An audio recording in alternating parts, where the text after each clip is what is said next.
bosgarren puntua, 2022ko ekitaldiaren likidazioa, dar cuenta de la liquidación presupuestaria del ejercicio 2022. Puntu honetan ez naiz luzatuko, batzordean eman zen, pasaden hileko batzordean bidali zen, ez zegoelako denbora aztertzeko zuen aldetik, ez zen pasaden osoko bilkurara ekarri, orduan ekartzen dauna, orduan nitaz ez dut esango, eta uste dut batzordean esan dela guztia. Bai, aipatu behar da, eta ikusten da, udal langileak egin duten lana, bai rekaudazio aldetik handitzeko, eta beste bat diru laguntza aldetik.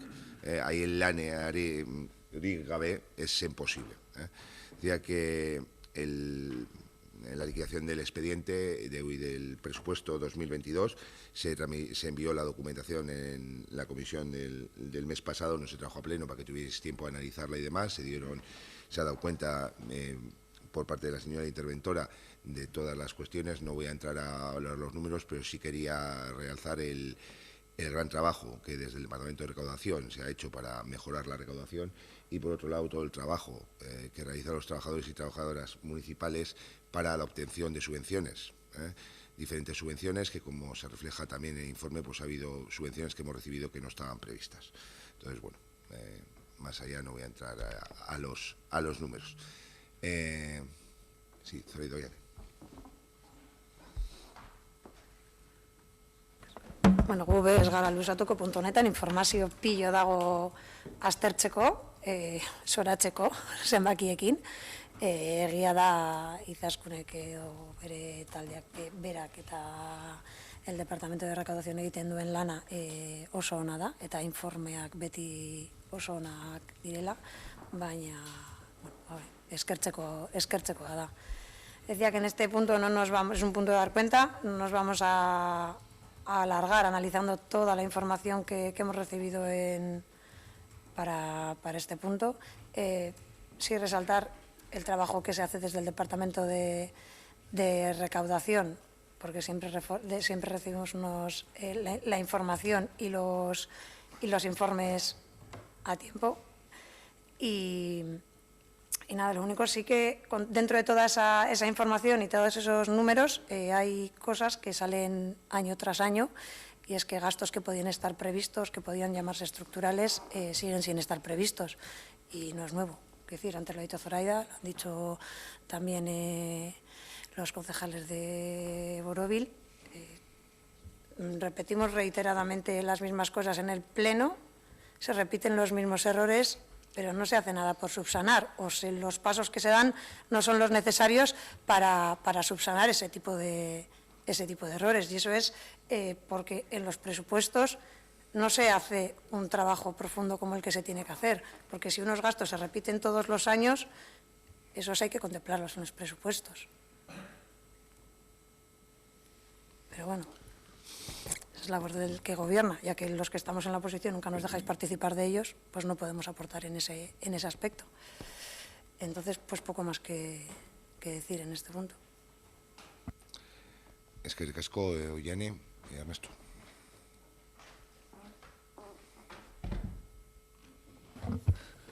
Sí, muy rápido también, porque estuve viendo un poco, visualizando las intervenciones que había hecho otros años, y ya el año pasado me había quedado sin ideas y este año menos, o sea que tampoco... sí que he visto algo en la parte positiva, que es el tema de los impuestos respecto a las construcciones, ¿no? y instalaciones y obras y demás, que en este caso sí que se cumplen las previsiones. Es decir, siempre se había hecho una estimación muy por encima de lo que luego se acaba recaudando, y este año, bueno, en el 2022, según se indica en el informe, pues sí que se acercaba a esa realidad. Entonces, esta es una de las cosas que reiteradamente se veían, y entiendo que ahí sí que ha habido una mejora. Luego tenemos también el tema del patrimonio municipal del suelo, que era una de las reiteradas sobre el tema del inventario, y eso sí que en la parte negativa seguimos sin tenerlo, incumpliendo la normativa. Y luego el año pasado hice hincapié en el tema de las deudas de dudoso cobro, en base a todas las medidas que se habían tomado desde recaudación e intervención, pues para para depurar, ¿no?, ese listado de cosas que no se iban a poder cobrar, pues de empresas que a lo mejor todavía tenemos fuera de recibo pendiente y legalmente no podemos dejar de reclamarlo cuando sabemos que a lo mejor la empresa ha desaparecido hace 10 años, ¿no? Entonces hay una depuración y creo que el año pasado se estimaba, creo que era más o menos en torno al 1,4 millones el dinero que estaba ya de dudoso cobro, que ya se daba por hecho que no se iba a cobrar, y este año es algo menos de 1,2 millones.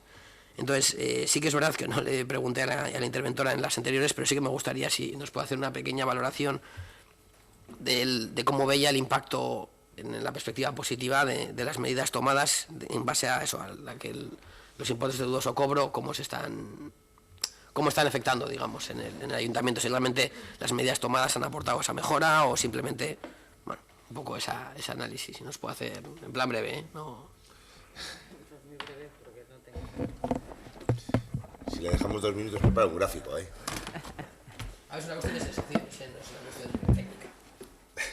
Sensaciones, ella es técnica, no sensaciones. Bueno, Sensaciones, yo no puedo ella exponer no puede hablar de sensaciones. Yo Tengo que hablar de claro, lo que son datos. Pero bueno, sí te comento técnico. Que se actuó el año pasado en 3 ámbitos principalmente. Uno era el tema de la revisión de los padrones, con el objetivo de comprobar si los porcentajes de morosidad se adecuaban a la realidad, o hablábamos de porcentajes de morosidad en base a recibos que se generaban por unidades fiscales que no tendrían que existir, y en concreto era con el tema del impuesto de vehículos. Por eso hubo una revisión de oficio teniendo en cuenta que en el año 2021 hubo una modificación por la Dirección General de Tráfico en la que se decía que se podía solicitar la baja de oficio de aquellos vehículos que llevaban unos años pues sin pasar la ITV o sin tener el seguro pagado. Hicimos esa revisión y se enviaron 2 oficios a la DGT para la baja, y este efecto lo vamos a observar en el año 2023 porque el padrón se gestiona con los vehículos que están dados de alta 1 de enero de cada año natural.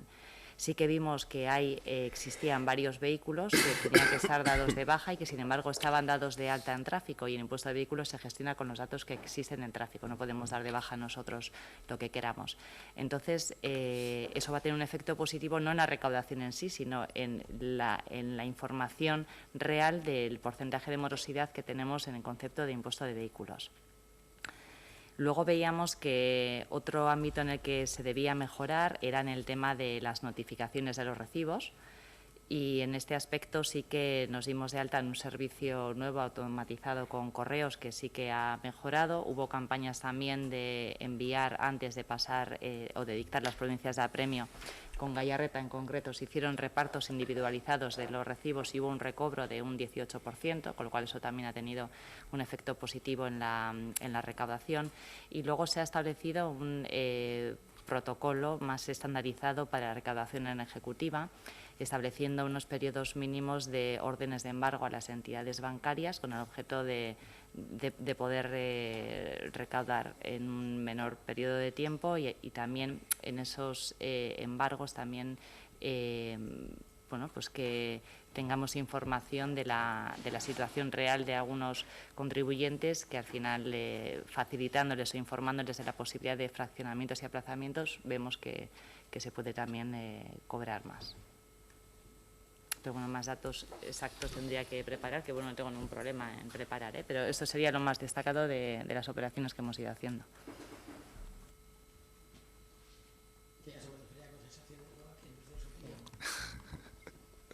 Señor secretario, ¿alguna aportación?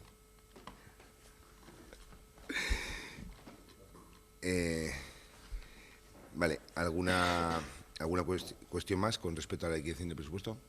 Vale. Puntu hau ez da bozketa egin behar, bakarrik zen berri ematea.